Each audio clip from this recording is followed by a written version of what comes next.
Hello दोस्तों, स्वागत है आपका हमारे YouTube चैनल एक्स्ट्रा क्लासेस पर। तो दोस्तों, आज हिंदी व्याकरण की कक्षा में हम पढ़ेंगे क्रिया विशेषण। तो दोस्तों, क्रिया विशेषण देखो, इसमें दो शब्द हैं, क्रिया और विशेषण। क्रिया हमने पढ़ी, विशेषण भी हमने पढ़ लिए। तो यदि क्रिया विशेषण की सीधे शब्दों में हम बात करें परिभाषा की कि विशेषण की परिभाषा क्या होती है, तो देखो परिभाषा की सीधी सी हम यदि चर्चा करें तो ये हुई कि जो शब्द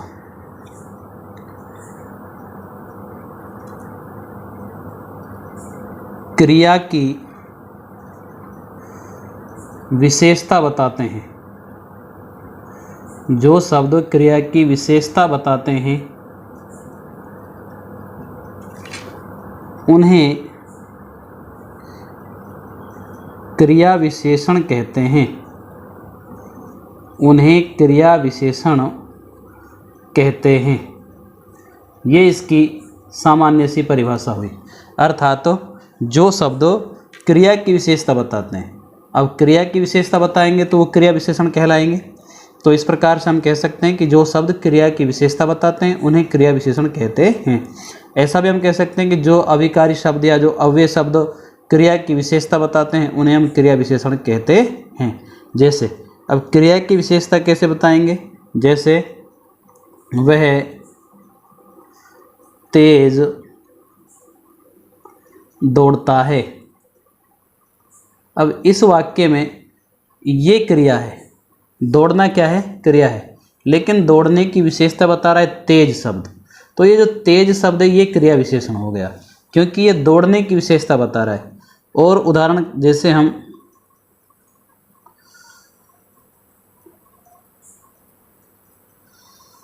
मोहन अच्छा नाचता है। अब देखिए, नाचना क्या है, क्रिया है, और ये जो अच्छा शब्द है ये इस नाचने की यानी क्रिया की विशेषता बता रहा है। और जब क्रिया की विशेषता बताएगा तो वो क्या हो जाएगा, क्रिया विशेषण कहलाएगा। तो क्रिया विशेषण की परिभाषा उदाहरणों से स्पष्ट हुई कि जो शब्द क्रिया शब्दों की विशेषता बताते हैं उनको हम क्या कहते हैं, क्रिया विशेषण कहते हैं। और जैसे मान लीजिए उदाहरण लिखें हम, वह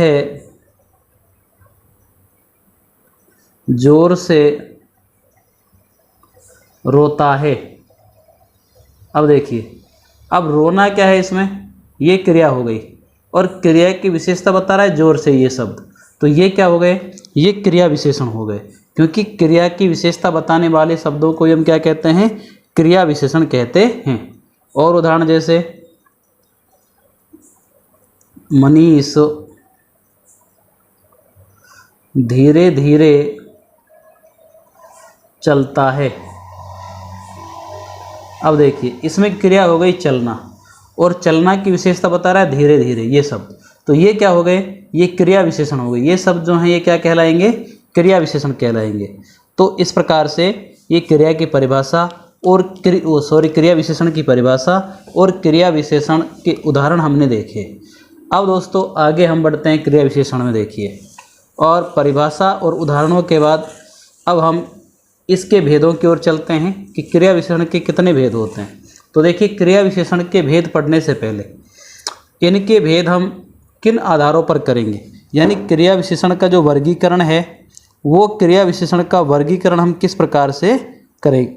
तो देखिए, क्रिया विशेषण का जो वर्गीकरण है, पहले इसको ध्यान से समझिए। भेद तो हम पीछे पढ़ेंगे, पहले वर्गीकरण देखिए। इसका वर्गीकरण कैसे है, देखो। तो क्रिया विशेषण का जो वर्गीकरण है वो अपन को 3 आधारों पर करना है। कितने आधारों पर, 3 आधारों पर करना है।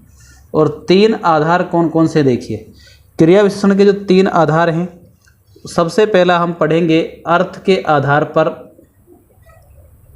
अर्थ के आधार पर, और अर्थ के आधार पर जो हम क्रिया विशेषण के भेद पढ़ेंगे वो 4 भेद पढ़ेंगे, ठीक है। ऐसे ही दूसरा वर्गीकरण हम करेंगे प्रयोग के आधार पर, यानी प्रयोग के आधार पर क्रिया विशेषण के भेद। और इसके भी हम 3 भेद पढ़ेंगे प्रयोग के आधार पर भी। और एक होता है रूप के आधार पर, रूप के आधार पर क्रिया विशेषण के भेद। तो रूप के आधार पर भी हम क्रिया विशेषण के 3 भेद पढ़ेंगे, ठीक है। तो क्रिया विशेषण का वर्गीकरण हम कर रहे हैं और 3 प्रकार से हमने इसका वर्गीकरण किया है, एक अर्थ के आधार पर, प्रयोग के आधार पर और रूप के आधार पर। तो दोस्तों अब चलते हैं हम इसके भेदों की ओर। तो दोस्तों वीडियो को ज़्यादा से ज़्यादा लाइक शेयर करते रहें, चैनल को सब्सक्राइब भी करते रहें।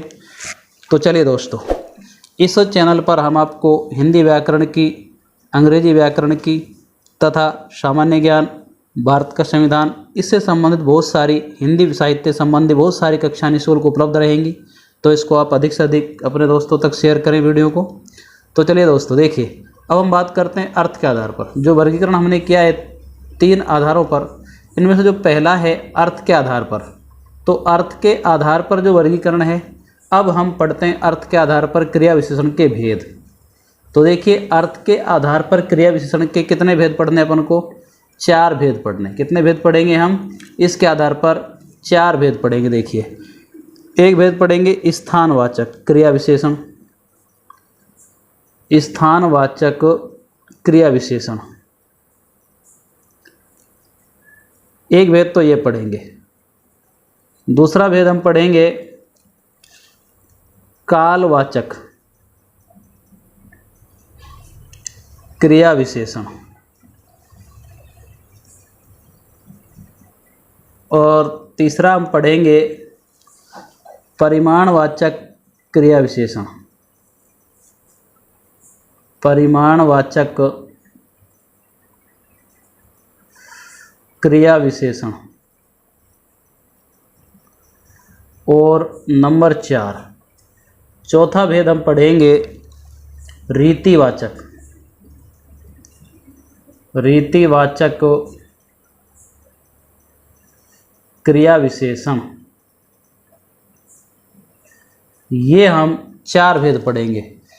अर्थ के आधार पर क्रिया विशेषण के 4 भेद हमको पढ़ने हैं, स्थानवाचक, कालवाचक, परिमाणवाचक और रीतिवाचक। तो ये भेद अपन को पढ़ने हैं। तो देखिए, सबसे पहले हम बात करते हैं स्थानवाचक क्रिया विशेषण की। अब हम पढ़ने जा रहे हैं अर्थ के आधार पर 4 भेद। तो 4 भेदों में से जो पहला भेद है वो अपन को पढ़ना है। और देखिए, जो अर्थ के आधार पर अपन को पढ़ना है वो 4 भेद अपन को पढ़ना है। 4 भेदों में से देखिए, पहला जो भेद है अब हम वो शुरू कर रहे हैं। और पहला भेद है स्थानवाचक क्रिया विशेषण, स्थानवाचक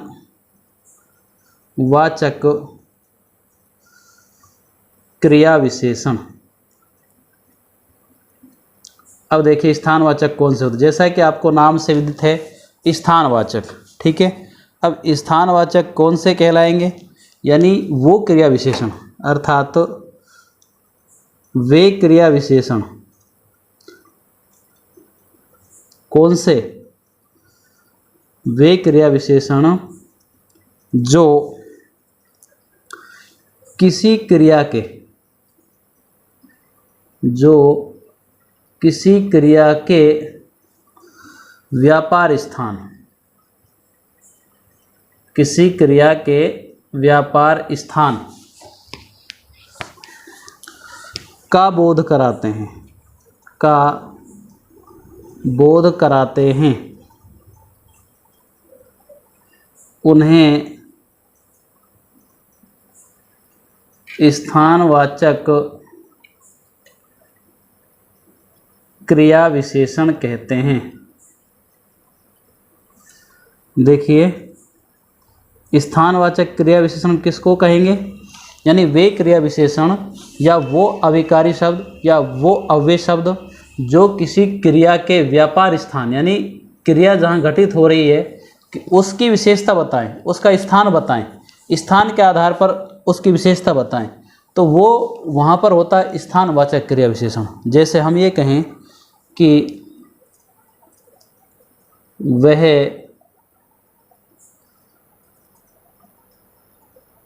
भीतर सो रहा है, अब देखिए यहाँ क्रिया हो रही है सोना, और सोने की विशेषता बता रहा है भीतर, लेकिन जो भीतर शब्द नहीं एक स्थान है, ये किसकी ओर इंगित करता है, एक स्थान की ओर इशारा कर रहा है। तो ये क्या हो गया, ये हो गया स्थानवाचक क्रिया विशेषण। और उदाहरण देखिए, जैसे वह बाहर जा रहा है। अब देखिए इसमें क्रिया है जाना, और बाहर ये क्या है, ये एक स्थान को इंगित कर रहा है, स्थान की ओर संकेत करता है। तो ये क्या हो गया, स्थानवाचक क्रिया विशेषण हो गया। ठीक है, ऐसे बहुत सारे शब्द होते हैं। देखो जैसे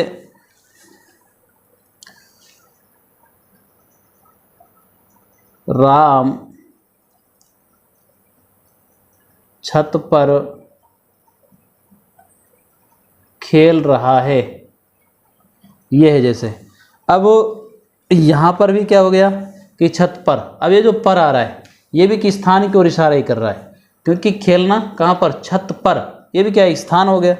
क्योंकि कभी कभी जो मैं पर होते हैं ना, इनमें भी संज्ञा शब्दों के साथ प्रयोग होने पर ये स्थानवाचक क्रिया विशेषण बन जाते हैं। यानी जो मैं या पर आ जाए, जैसे ये शब्द है, अब ये संज्ञा शब्द था, इसके साथ ही जुड़ गया, तो अब ये क्या बन गया, ये क्रिया विशेषण बन गया यहाँ पर।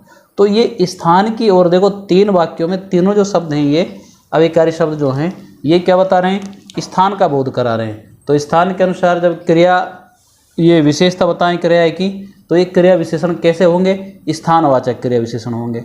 ऐसे बहुत सारे शब्द होते हैं। देखो इनके अलावा भी आपको ध्यान रखना है, जैसे यहाँ वहाँ, ये बहुत सारे शब्द हैं, यहाँ वहाँ, सामने, जहाँ, आगे, बाहर भीतर,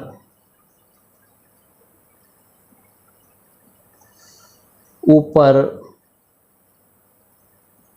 नीचे, ये सारे शब्द ऐसे हैं कि जो क्या बताते हैं अपन को, स्थान का बोध कराते हैं। तो स्थान के आधार पर जब अपन को ये क्रिया की विशेषता बताएंगे तो फिर ये क्या कहलाएंगे, ये कहलाएंगे स्थानवाचक क्रिया विशेषण। इनको आपको ध्यान रखना है। तो ये पहला भेद अर्थ के आधार पर स्थानवाचक क्रिया विशेषण पढ़ा हमने। अब देखिए, अब हम अर्थ के आधार पर ही दूसरा भेद पढ़ेंगे, और दूसरा जो भेद है वो अपन को पढ़ना है यहाँ पर कालवाचक नंबर 2। कालवाचक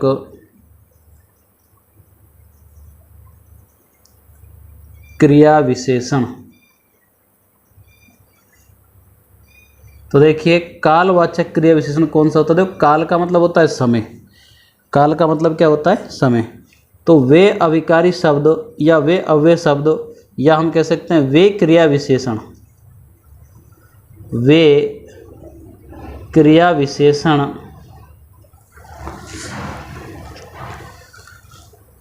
शब्द जो किसी क्रिया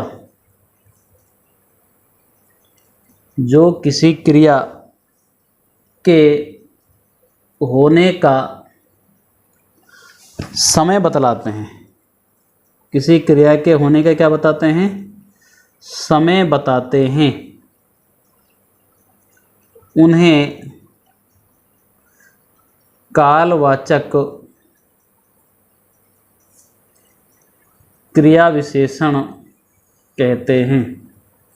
उन्हें क्या कहते हैं, कालवाचक क्रिया विशेषण कहते हैं। देखो समझ में, इसमें समझने का क्या है कि ऐसे अभिकारी शब्द या ऐसे अव्यय शब्द जो किसी क्रिया के होने का समय बतलाते हैं अपन को, तो उन्हें हम कालवाचक यानी समयवाचक क्रिया विशेषण कहते हैं। जैसे हम ये कहें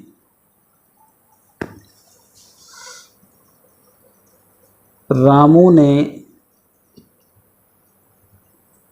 सुबह खाना खाया था, अब देखिए इस वाक्य में क्रिया हो रही है खाने की, और खाना खाने की क्रिया हो रही है, और इसमें जो सुबह शब्द आ रहा है ये बता रहा है समय। ये क्या बता रहा है? समय बता रहा है। और समय जब बताएगा तो ये क्या कहलाएगा? ये कहलाएगा कालवाचक क्रिया विशेषण। और उदाहरण जैसे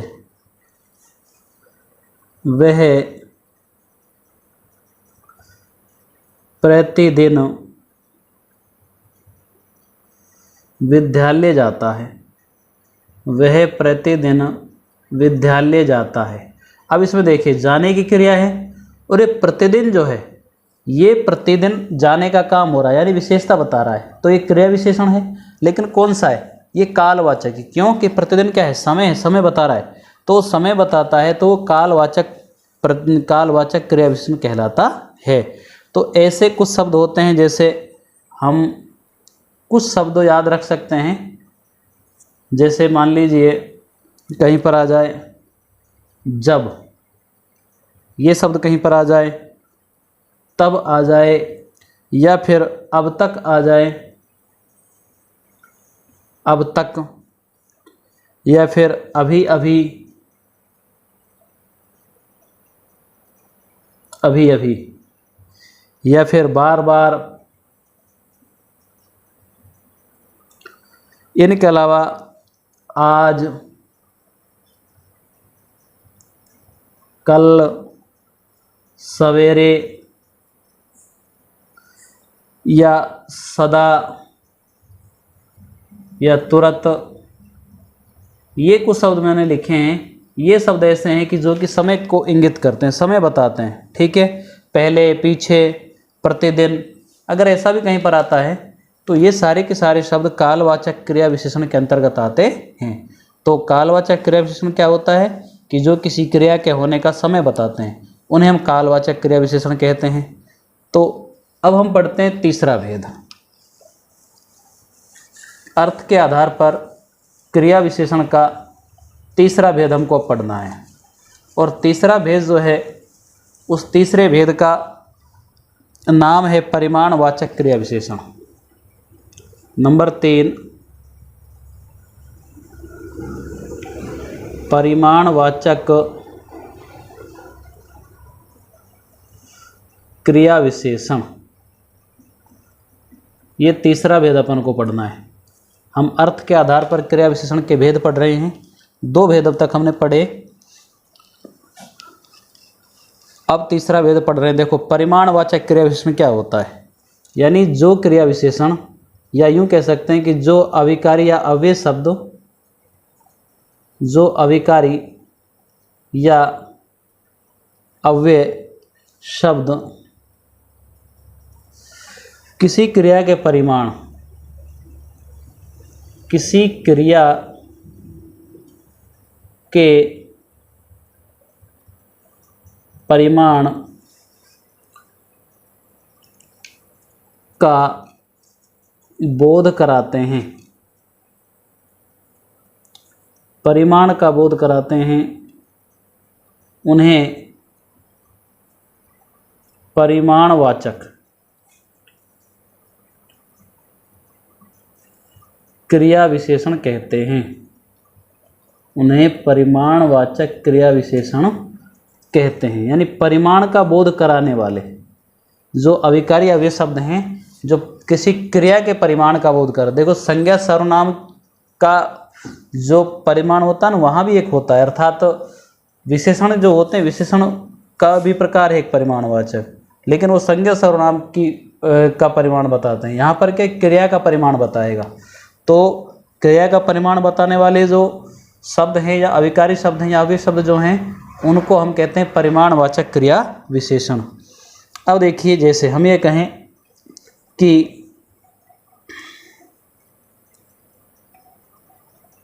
जयपुर में केवल हवा महल देखा। अब देखिए ये जो केवल शब्द आ रहा है, ये परिमाण है। ये क्या बता रहा है? परिमाण, एक निश्चित परिमाण बता रहा है, ठीक है। एक निश्चित परिमाण, माप तोल, निश्चित संख्या, वो भी एक परिमाण है, ठीक है। तो केवल हवा महल देखा, तो ये क्या हो गया, केवल शब्द परिमाण हो गया, ठीक है। जैसे और उदाहरण हम ये कहें कि वह बहुत पीता है। अब देखिए ये बहुत क्या है, ये परिमाणवाचक है, यानी पीना क्रिया है और इस क्रिया की विशेषता बता रहा है बहुत शब्द। लेकिन बहुत शब्द जो है क्रिया की विशेषता तो बता रहा है, लेकिन ये परिमाण बता रहा है। क्या बता रहा है, परिमाण।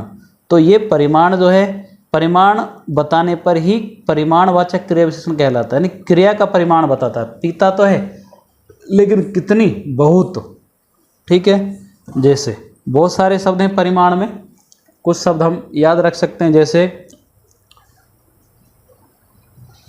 एक एक करके, ये शब्द भी कहीं आ जाए, या फिर आ जाए केवल,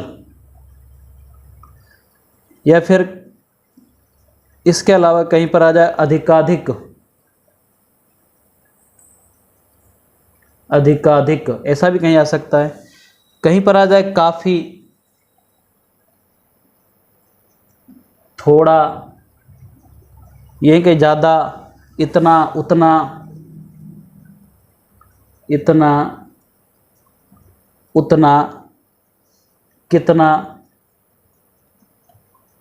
तो ये इस प्रकार हम बहुत सारे शब्द ऐसा लिख सकते हैं कि जो परिमाण बताते हैं। क्या बताते हैं, परिमाण। जैसे हम ये कहें कि दूध तुरंत पीने के लिए बहुत गर्म था, ऐसा हम कह सकते हैं। मान लो उदाहरण कोई लिखना पड़ जाए कि दूध पीने के लिए बहुत गर्म था।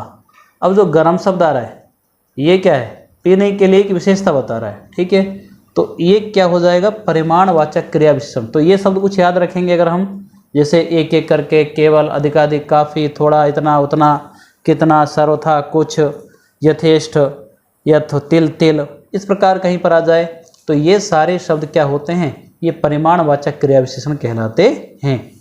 अब हम पढ़ते हैं चौथा भेद। अर्थ के आधार पर चौथा भेद हम पढ़ेंगे, और चौथा भेद जो है उसका नाम है रीतिवाचक क्रिया विशेषण। अब तक हमने 3 भेद अर्थ के आधार पर पढ़ लिए क्रिया विशेषण के। एक पढ़ा स्थानवाचक, दूसरा पढ़ा कालवाचक, तीसरा हमने पढ़ा परिमाणवाचक, और अब चौथा हम पढ़ने जा रहे हैं कौन सा, रीतिवाचक। चौथा भेद पढ़ेंगे हम रीतिवाचक क्रिया विशेषण। तो देखिए रीतिवाचक क्रिया विशेषण कौन से होंगे। परिभाषा की बात करें हम तो जो अविकारी शब्द, जो अविकारी शब्द या अव्यय शब्द, या हम ये कह सकते हैं कि जो क्रिया विशेषण शब्द, जो क्रिया विशेषण शब्द या जो अविकारी शब्द या जो अव्यय शब्द किसी क्रिया की रीति का बोध कराते हैं, किसी क्रिया की रीति का बोध कराते हैं,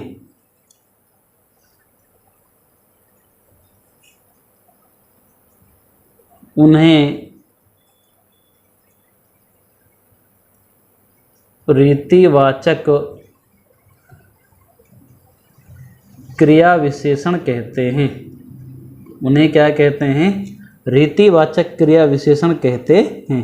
यानी कोई क्रिया है और उस क्रिया की रीति का अगर बोध करा रहा है कोई, रीति क्या होता है, रीति एक तरीका होता है, ठीक है। कोई कार्य किस तरह से होता है, ठीक है, वो एक रीति होती है, परंपरा। तो उसका जो बोध कराते हैं उनको हम कहते हैं रीतिवाचक क्रिया विशेषण। जैसे वह तेजी से दौड़ता है। अब देखो दौड़ना क्रिया है, लेकिन तेजी से उसका एक तरीका है, ये एक रीति है दौड़ने की। तो ये तेजी से जो शब्द है ना, ये क्या हो गया, ये रीतिवाचक क्रिया विशेषण हो गया। ऐसे ही आपको ऐसे बहुत सारे शब्द लिखे मिलेंगे जिस से लिखा मिलता है, जिनके पीछे जो क्रिया विशेषण है उनके पीछे से लिखा मिलता है, वो अक्सर रीतिवाचक क्रिया विशेषण के अंतर्गत आते हैं। जैसे हम ये कहें जल्दी से, धीरे से,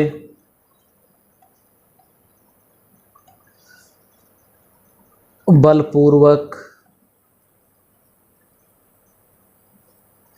या फिर सुंदर ढंग से,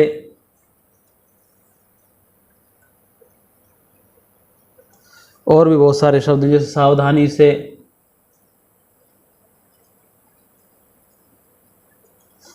इसके अलावा चुपचाप,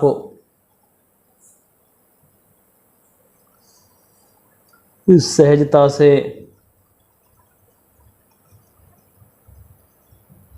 या फिर चमकते हुए, आसानी से,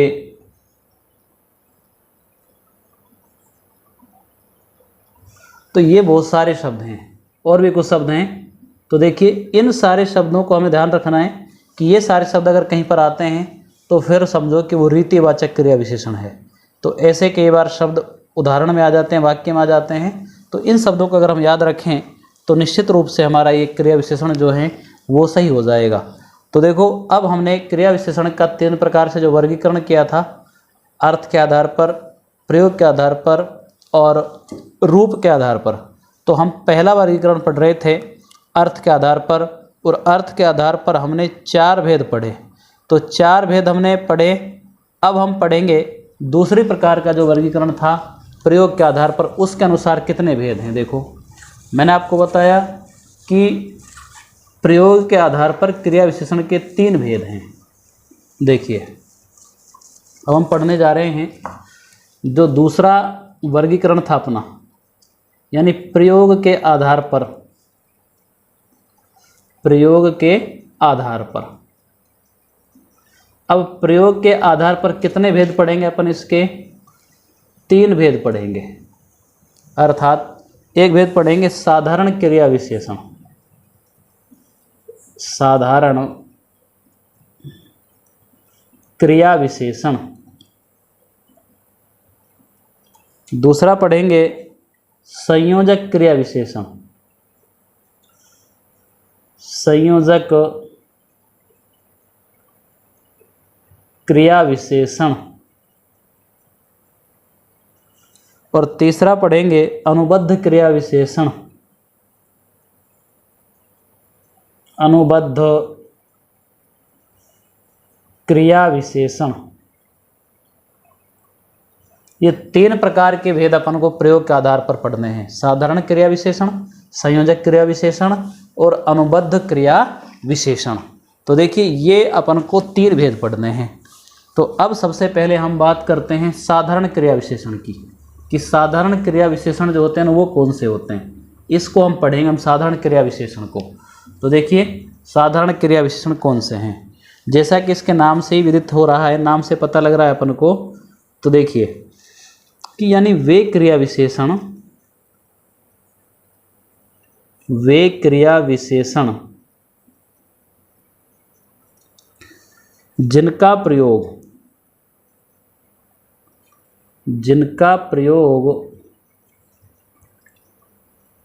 वाक्य में स्वतंत्र रूप से होता है। वाक्य में स्वतंत्र रूप से होता है। बिल्कुल सीधी सी परिभाषा है कि जिनका प्रयोग स्वतंत्र रूप से वाक्य में होता है उन्हें हम साधारण क्रिया विशेषण कहते हैं। कैसे क्रिया विशेषण कहते हैं? साधारण क्रिया विशेषण कहते हैं। देखिए अब वाक्य में साधारण रूप से प्रयोग कैसे, स्वतंत्र रूप से प्रयोग कैसे होता है? जैसे हमने कहा कि तुम कब आए, तुम कब आए। अब इसमें जो कब शब्द आ रहा है ये क्या है?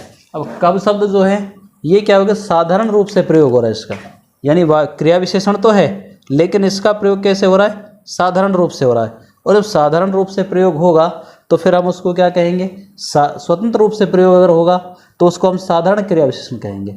दूसरा जैसे हम कहें कि यह क्या हो गया। अब देखिए इसमें जो क्या शब्द आ रहा है, क्रिया तो है होना, अब होने की विशेषता बता रहा है क्या, यानी कि क्या। अब ये स्वतंत्र रूप से इसका प्रयोग हो रहा है, वह क्या हो गया, यह क्या हो गया। तो इस प्रकार से ये स्वतंत्र रूप से जब क्रिया विशेषण का प्रयोग वाक्य में होता है तो फिर हम उसको क्या कहते हैं, उसको कहते हैं साधारण क्रिया विशेषण। जैसे कहें तुम जल्दी जाओ, तुम जल्दी जाओ, ये वाक्य जैसे। अब इसमें जो जल्दी है, जाने की विशेषता बता रहा है जल्दी, तो ये क्रिया विशेषण तो है, लेकिन कैसा, इसका प्रयोग स्वतंत्र रूप से वाक्य में हो रहा है, और जब स्वतंत्र रूप से प्रयोग होता है तो उसको हम कहते हैं साधारण क्रिया विशेषण। ठीक है, तो अब स्वतंत्र रूप से इसका प्रयोग हो गया तो इसको हमने साधारण क्रिया विशेषण कहा। अब दूसरा भेद हम पढ़ेंगे, देखिए प्रयोग के आधार पर दूसरा भेद, और दूसरे भेद का नाम है संयोजक क्रिया विशेषण। संयोजक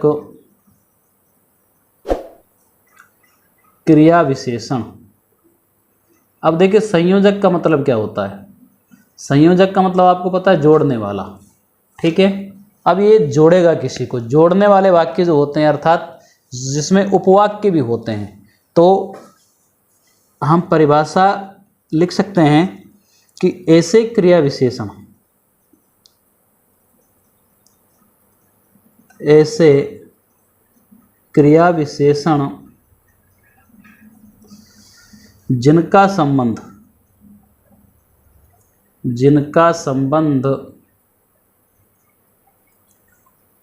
किसी उपवाक्य से होता है, किसी उपवाक्य से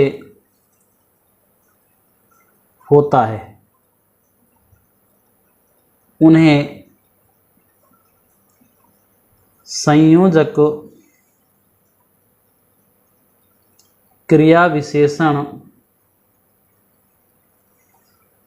कहते हैं। उन्हें क्या कहते हैं, संयोजक क्रिया विशेषण कहते हैं। यानी ऐसे क्रिया विशेषण जिनका संबंध किसी उपवाक्य से होता है तो उन्हें हम कहते हैं संयोजक क्रिया विशेषण। अब उपवाक्य से जब संबंध होगा तो ये समझिए कि ये संयोजन का काम करेंगे। अब संयोजन का जो काम करेंगे वही तो क्या होंगे, वो संयोजक क्रिया विशेषण होंगे। ठीक है, तो देखिए जैसे उदाहरण के लिए हम कहें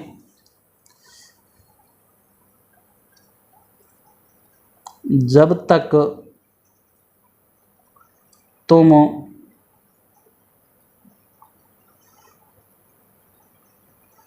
नहाओगे तब तक 10 बज चुके होंगे। अब देखिए इसमें जब तक और तब तक ये जो दोनों क्रिया विशेषण आ रहे हैं ये क्या हैं, ये संयोजक हैं, और जब संयोजक हैं तो इन्हीं को हम संयोजक क्रिया विशेषण कहते हैं। यानी कि जो जोड़ने का काम करते हैं, और जोड़ने का काम करेंगे तो वहाँ उपवाक्य भी होगा, तो इसलिए संयोजक क्रिया विशेषण वो होते हैं जिनका संबंध किसी उपवाक्य से भी होता है। तो ऐसे क्रिया विशेषण जिनका संबंध किसी उपवाक्य से होता है उन्हें संयोजक क्रिया विशेषण कहते हैं। और उदाहरण जैसे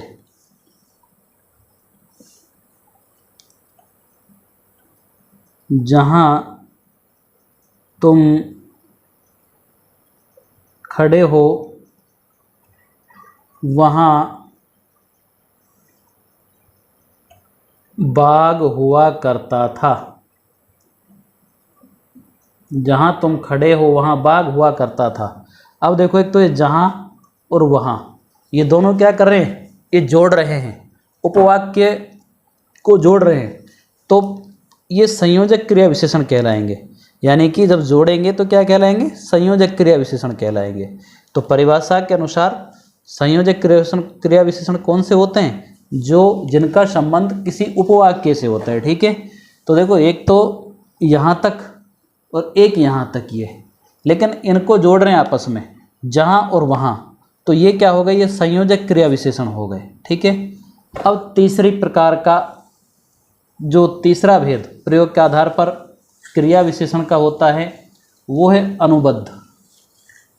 वो क्या है, अनुबद्ध। देखिए नंबर 3, अनुबद्ध क्रिया विशेषण, ये तीसरा भेद, अनुबद्ध क्रिया विशेषण। देखो अनुबद्ध कौन सा होता है, यानी ऐसे क्रिया विशेषण, ऐसे क्रिया विशेषण जिनका प्रयोग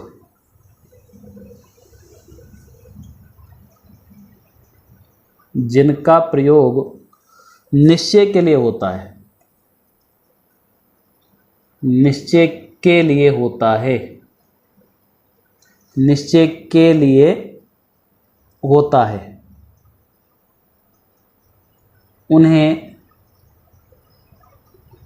अनुबद्ध क्रिया विशेषण कहते हैं। कौन से क्रिया विशेषण कहते हैं? अनुबद्ध क्रिया विशेषण कहते हैं। यानी ऐसे क्रिया विशेषणों जिनका प्रयोग जो है ना वो किसी निश्चय के लिए होना चाहिए। किसके लिए? निश्चय के लिए, क्योंकि इसका नाम ही अनुबद्ध है। अनुबद्ध, प्रतिबद्ध ये शब्द हैं, तो निश्चय के लिए जिसका प्रयोग होता है वो अनुबद्ध क्रिया विशेषण कहलाते हैं। जैसे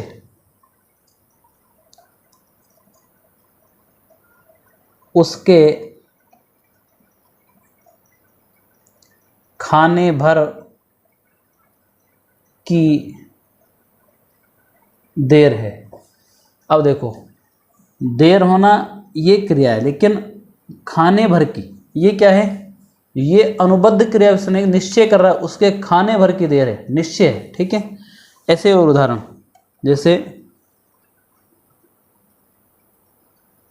उसका उत्तर गलत तो नहीं हुआ। हमने ये लिखा, जैसे उसका उत्तर गलत तो नहीं हुआ, ऐसा लिख सकते हैं। अब देखो ये जो गलत तो आ रहा है ये निश्चय है। ये क्या है? निश्चय है। और जब निश्चय के लिए प्रयोग होता है तो फिर वो अनुबद्ध क्रिया विशेषण कहलाता है। तो प्रयोग के आधार पर ये तीसरा भेद हमने पढ़ा। तो अब हम दो प्रकार का वर्गीकरण अभी तक पढ़ चुके हैं। हमने पहला पढ़ा अर्थ के आधार पर क्रिया विशेषण के 4 भेद पढ़े। दूसरा पढ़ा हमने प्रयोग के आधार पर क्रिया विशेषण के 3 भेद। अब आता है हमारा तीसरे प्रकार का वर्गीकरण। और तीसरा जो हमारा आधार था वो आधार था रूप के आधार पर, यानी रूप के आधार पर क्रिया विशेषण के भेद। तो देखिए रूप के आधार पर क्रिया विशेषण के भी 3 भेद अपन को पढ़ने हैं। कितने भेद पढ़ने हैं? 3 भेद पढ़ने। देखो नंबर 1 मूल क्रिया विशेषण, यानी रूप यानी आधार, रूप अर्थात रूप का मतलब उसकी अवस्था कैसी है। तो एक तो मूल क्रिया विशेषण,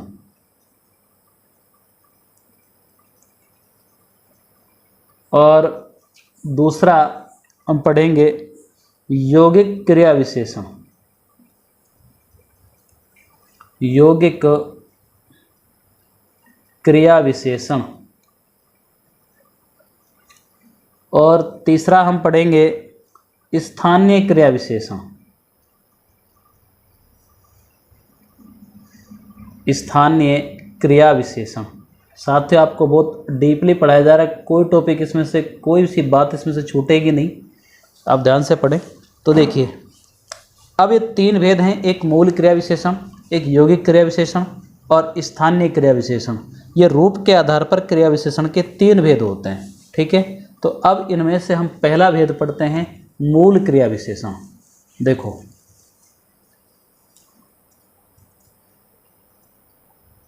मूल क्रिया विशेषण। अब मूल क्रिया विशेषण कौन से होते हैं? देखो अब यानी मूल अवस्था में जब क्रिया विशेषण होता है तो वो मूल क्रिया विशेषण कहलाता है। अब परिभाषा की बात करें तो ये कह सकते हैं कि वे शब्द जो किसी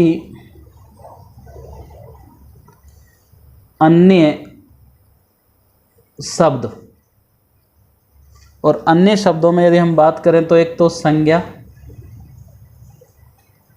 सर्वनाम और एक विशेषण।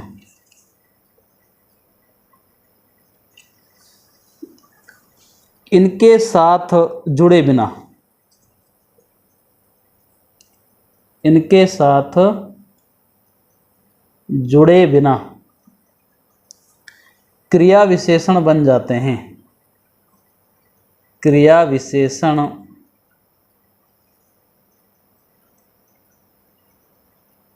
बन जाते हैं। उन्हें मूल क्रिया विशेषण कहते हैं। उन्हें क्या कहते हैं? मूल क्रिया विशेषण कहते हैं। किनको? यानी वे शब्द जो किसी अन्य शब्द जैसे संज्ञा, सर्वनाम और विशेषण के साथ जुड़े बिना ही क्रिया विशेषण बन जाते हैं, उनको हम कहते हैं मूल क्रिया विशेषण। अब जैसे अब मूल क्रिया विशेषण कौन कौन से हो सकते हैं? जैसे हम ये कहें पास, दूर, ऊपर, आज, सदा, फिर, ठीक, अचानक।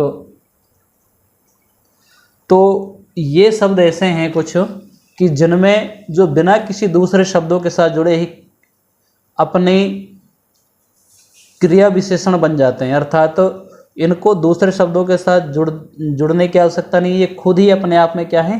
क्रिया विशेषण है। तो ये इनका मूल रूप होता है, यानी मूल अवस्था होती है। और जब मूल अवस्था है तो वो मूल क्रिया विशेषण कहलाता है। जैसे हम ये कहें कि वह अचानक जाग गया, वह अचानक जाग गया। अब अचानक जाग गया, इसमें जो अचानक शब्द है, ये जो इसमें अचानक शब्द है, ये क्या है? ये क्रिया विशेषण तो है। जागने की विशेषता तो बता रहा है, जागना तो क्या है? क्रिया है। और ये इसकी विशेषता बता रहा है तो क्रिया विशेषण है। लेकिन ये इसकी मूल अवस्था है अचानक जो है, यानी ये किसी संज्ञा, सर्वनाम, विशेषण में जुड़ा नहीं है, इनके साथ जुड़े बिना ही क्रिया विशेषण बन गया है। इसलिए ये क्या हो गया? ये मूल क्रिया विशेषण हो गया। और जैसे वह ठीक हो गया। अब देखिए, होना ये क्या है? क्रिया। और ठीक क्या है? ये इसकी विशेषता बता रहा है। लेकिन जो ठीक है ये मूल रूप है, यानी ये किसी में जुड़ा नहीं था कि जुड़ करके क्रिया विशेषण नहीं बना, बल्कि इसकी मूल अवस्था ये है। ठीक है। तो वे शब्द जो किसी अन्य शब्द, संज्ञा, सर्वनाम, विशेषण के साथ जुड़े बिना ही क्रिया विशेषण बन जाते हैं, उनको हम क्या कहते हैं? उनको कहते हैं मूल क्रिया विशेषण। और ये कुछ शब्द आपको याद रखने हैं, जैसे पास, दूर, ऊपर, आज, सदा, फिर, ठीक, अचानक। इन सब को आप नोट डाउन करके रखें। तो देखिए, ये हुआ रूप के आधार पर पहला भेद। अब देखिए, अब हम पढ़ेंगे रूप के आधार पर दूसरा भेद। और रूप के आधार पर जो दूसरा भेद है वो होता है यौगिक। यौगिक क्रिया विशेषण। अब देखिए, यौगिक क्रिया विशेषण कौन सा होता है? देखो यौगिक, अब यौगिक का निर्माण तो किसी से मिलकर के ही होता है। ठीक है। तो यौगिक का मतलब क्या हो गया? यानी कि वे शब्द या वो अविकारी शब्द या अव्यय शब्द या वे क्रिया विशेषण, ठीक है, जो किसी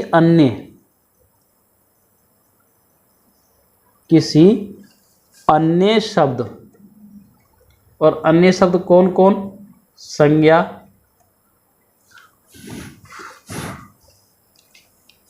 सर्वनाम या विशेषण, इनके साथ जुड़कर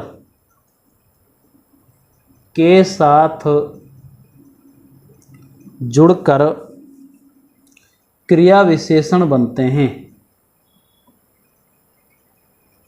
क्रिया विशेषण बनते हैं, उन्हें यौगिक क्रिया विशेषण कहते हैं, उन्हें यौगिक क्रिया विशेषण कहते हैं। यानी कि ऐसे क्रिया विशेषण जो संज्ञा, सर्वनाम या विशेषण के साथ जुड़कर क्रिया विशेषण बनते हैं, उन्हें हम यौगिक क्रिया विशेषण कहते हैं। ठीक है, जैसे हम ये कहें अब संज्ञा से, सर्वनाम से, विशेषण से या फिर क्रिया से, इन सब से क्या होता है, इसका यौगिक क्रिया विशेषण का निर्माण होता है। जैसे हम कहेंगे भाई संज्ञा से, अब जो संज्ञा है उस संज्ञा से कौन कौन से बन सकते हैं। जैसे संज्ञा से जैसे मान लो प्रेम पूर्वक बन गया, प्रेम पूर्वक ये बन गया। ठीक है, रात भर ये बन गया। ये क्या बन गए, क्रिया विशेषण बन गए। देखो प्रेम क्या है, संज्ञा, प्रेम पूर्वक विशेषण हो गया, क्रिया विशेषण हो गया, है ना। रात संज्ञा है, रात भर ये क्रिया विशेषण बन गया। ऐसे ही सर्वनाम से भी बनते हैं। सर्वनाम से भी कुछ देखो, जैसे अब सर्वनाम से भी जैसे क्या होता है, यहाँ वहाँ, ये सब क्या हैं, ये सार्वनामिक शब्द ही तो थे, सर्वनाम शब्द थे, उनसे ही बना है ये। यहाँ वहाँ, इतना उतना, अब कब, ये सब क्या हैं, सर्वनाम से बने हैं, इतना उतना। ऐसे ही मान लीजिए अपन विशेषण की बात करें तो देखो अब जो विशेषण शब्द है, इस विशेषण से भी कुछ क्रिया विशेषण बनते हैं। जैसे चुपके, या फिर पहले दूसरे, पहले दूसरे, ये बन गए। ऐसी क्रिया से भी बन जाते हैं। देखो क्रिया से भी कुछ क्रिया विशेषण बन जाते हैं। जैसे हम कहें खाते पीते, सोते जागते, उठते बैठते, खाते पीते सोते जागते, ये सब क्या है, ये क्रिया विशेषण है। और किससे बन रहे हैं, क्रिया से बन रहे हैं। तो इन सब को हम कहते हैं यौगिक क्रिया विशेषण।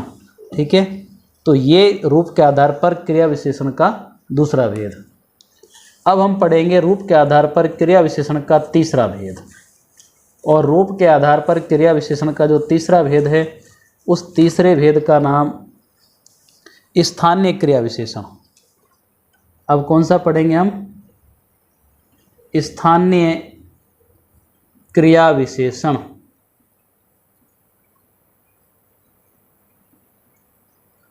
देखिए स्थानीय क्रिया विशेषण कौन से होते हैं।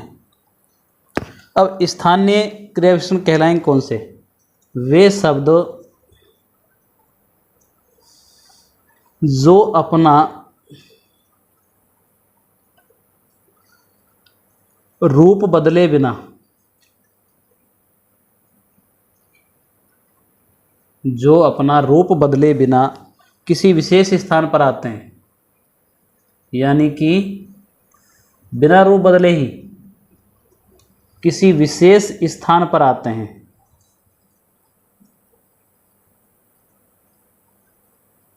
उन्हें स्थानीय क्रिया विशेषण कहते हैं। उन्हें स्थानीय क्रिया विशेषण कहते हैं। अब देखिए, यानी कि इनका रूप भी नहीं बदलता है, यानी बिना रूप बदले ही ये क्या करते हैं, किसी विशेष स्थान पर आ जाते हैं, तो उन्हें हम स्थानीय क्रिया विशेषण कहते हैं। जैसे ये कहें हम, मैंने अपनी पुस्तक वहीं छोड़ दी। अब देखो ये जो वहीं शब्द आ रहा है, ये स्थानीय क्रिया विशेषण है। ये क्या है, स्थानीय क्रिया विशेषण, यानी स्थान विशेष पर आते हैं बिना रूप बदले। ठीक है, ऐसे ही मान लो अपन कहें पैसे बिस्तर के नीचे रखे हैं। अब जो नीचे शब्द आ रहा है, इसने अपना कोई रूप नहीं बदला। ठीक है, यानी बिना रूप बदले ही स्थान विशेष पर आ जाते हैं, उनको हम कहते हैं स्थानीय क्रिया विशेषण। तो दोस्तों ये हमने पढ़े रूप के आधार पर क्रिया विशेषण के 3 भेद। तो इस प्रकार से एक बार आपका उन्हें रिवीजन करा देते हैं। देखिए हम बात कर रहे थे क्रिया विशेषण की, और क्रिया विशेषण जो थे उसके हमने 3 प्रकार का वर्गीकरण किया। एक किया था अर्थ के आधार पर,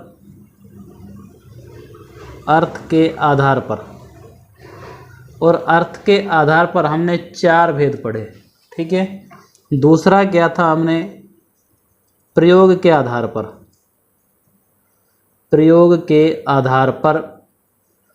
और प्रयोग के आधार पर हमने 3 भेद पढ़े। तीसरा क्या था हमने रूप के आधार पर, और रूप के आधार पर भी हमने 3 भेद पढ़े। तो इस प्रकार हमने क्रिया विशेषण का आज की कक्षा में अच्छी तरह से अध्यापन किया। आशा है आपको ये समझ आया होगा। ऐसी संपूर्ण हिंदी व्याकरण, अंग्रेजी व्याकरण, हिंदी साहित्य, सामान्य ज्ञान और संविधान की कक्षाओं के लिए आप निःशुल्क कक्षाओं के लिए आप हमारे यूट्यूब चैनल जिसका नाम है एक्स्ट्रा क्लासेस, इसको सब्सक्राइब करें, वीडियो को अधिक से अधिक लाइक और शेयर करें। तो दोस्तों आज की कक्षा में इतना है, मिलते हैं एक अगले वीडियो में नए टॉपिक के साथ। तब तक के लिए धन्यवाद। जय हिंद, जय भारत।